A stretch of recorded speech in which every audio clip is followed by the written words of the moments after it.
Hello, welcome to One Moment Wiser.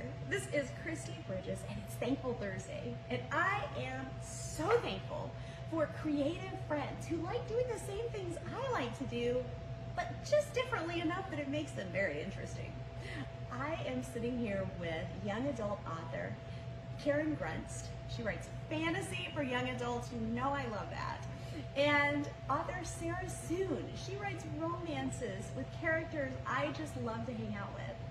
And we're going to talk for just a minute about something special we're doing next week. Karen, let's start by hearing about your book. Oh, sure. I'd be happy to share. So my series is called The Sacred Fire Saga. I've got 2 books out right now, with the 3rd in the works, and should be out in January or February of 2025. So I got motivated to write this series because I felt like for young adults, and I do write Christian-themed, clean fantasy, but there wasn't a whole lot that really kind of addressed the beauty and the truth of sacred things. I feel like our culture has really kind of turned away from that. So anyway, I set out to write this series. Sacred Fire refers to the supernatural fire that is sort of depicted in the series. I do a lot of fun, fantastical things with that. And then my main character is a 17-year-old girl named Sarah, and she's got some, yes, like my friend Sarah here, and this character has some empathic gifts, so she is very able to pick up on emotions from other people, but particularly emotions like anger and hatred can kind of make her sick. It's almost like kryptonite for her, so that's sort of her, in a way, curse that she's living with, but she's also very gifted as well, and there's some fun prophecies and definitely some biblical inspiration in this series. So I think it's hopefully great for Christian families to kind of consider it, for their teens and on up. I've got moms and grandmas that are reading it too. I gotta say, I think just representation matters. There's so often that I'll read a fantasy or I'll read some exciting adventure and things start to go wrong and I'm like, oh, you just need to pray. You just, if you only knew that Jesus is right there. And so having a character who actually understands the sacred, having some of those Christian values reflected in real life, real life supernatural situations is pretty cool. And there is, I think you make some really good points about our actual mental health, which is what the One Moment Wiser series has been talking about, because some of those things do make us kind of sick. And so in your books, that's coming to life in a vivid way. Yeah, I really tried to kind of lean into that and just, in fiction we can ramp up those things and really dial it up, but yeah, I mean, that is so true that, stress and these negative emotions can make us physically sick. So, here's a character that's kind of dealing with that as she goes through the story. Yeah, and stretching our minds around a supernatural event helps us to have the space to think around our own troubles. So I love it. I'm excited about these books. And Sarah, tell us about your romances. Yeah, so I have 2. And one of the things that inspired me to write romances is sometimes you read these books and the characters are so dysfunctional and they don't get better at the end, but they find love and it's not going to be happily ever after. So I write what I call transformational fiction, where the characters receive inner healing and they find love and renew their faith. And this is book 1 of the Male Love series. And my character, he had gone through addiction, but then he got therapy and counseling and was doing better. He finds love, gets engaged, but at this point he is kind of, because he wants to get married, he's kind of run from some of his current pain and issues, and that causes a big collision with his fiance.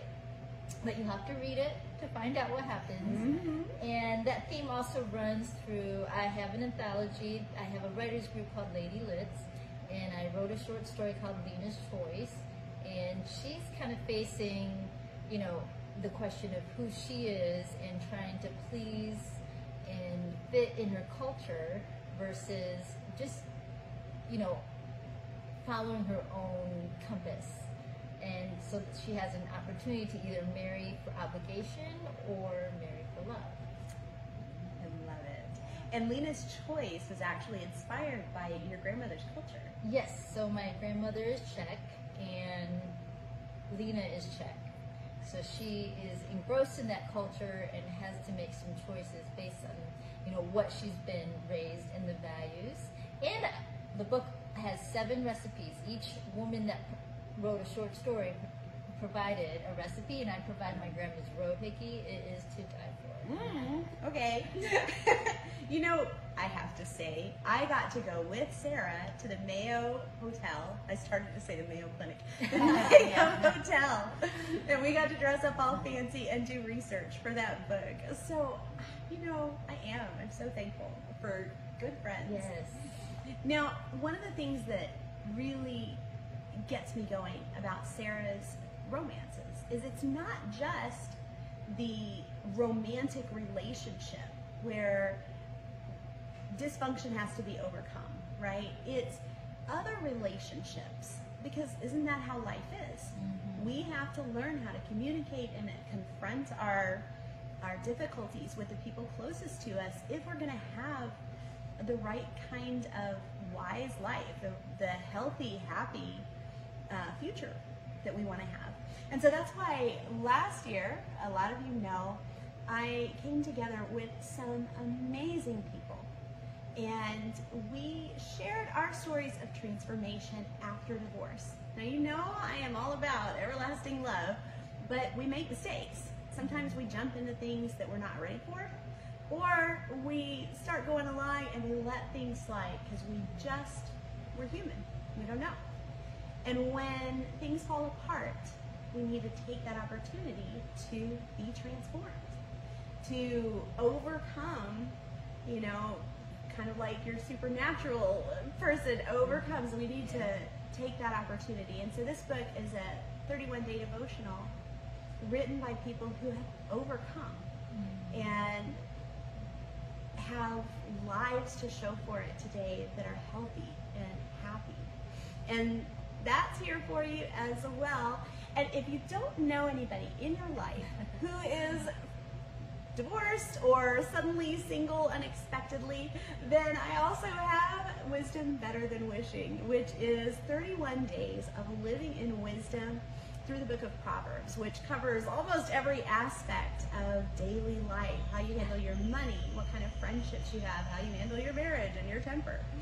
And so that's Wisdom Better Than Wishing. And the reason we are talking about these books, and the reason that we have a Christmas stocking while we're wearing shorts, is that next Saturday, July 20th, from 4 to 6, we are going to be here at Rivendell Books and Baubles. Rivendell Books and Baubles in Broken Arrow. And we're going to have a special guest with us. Santa will be here for our Christmas in July book signing. Think about those people in your life that you're thankful for. Those people who are maybe should be on your Christmas list. Come get your Christmas gift for them while they're still on the nice list, right? And we'll sign your books for you. We also have some other fun stuff. Tell us about this. Yeah, so we're going to have a scavenger hunt, and based on the books that are here, and you'll have a prize, a good prize, and then each of us are giving away also our own prizes. So hopefully you'll come and get something. Yep. And then what can we do while we're here? Oh, there's all sorts of tasty treats in that case right over there, and I have sampled some in the past, and they are wonderful.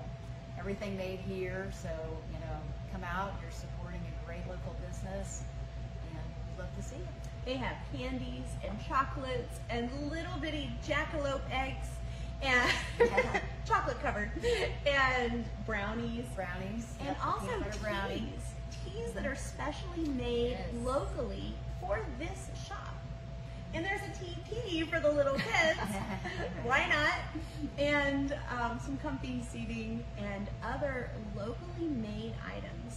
Come on out. If you haven't seen Rivendell yet, You really need to visit. I oohed and awed for at least the first 5 minutes I was here. All right, thank you so much, ladies, for being with me. God bless you. We'll see you next week, Saturday, July 20th, 4 to 6.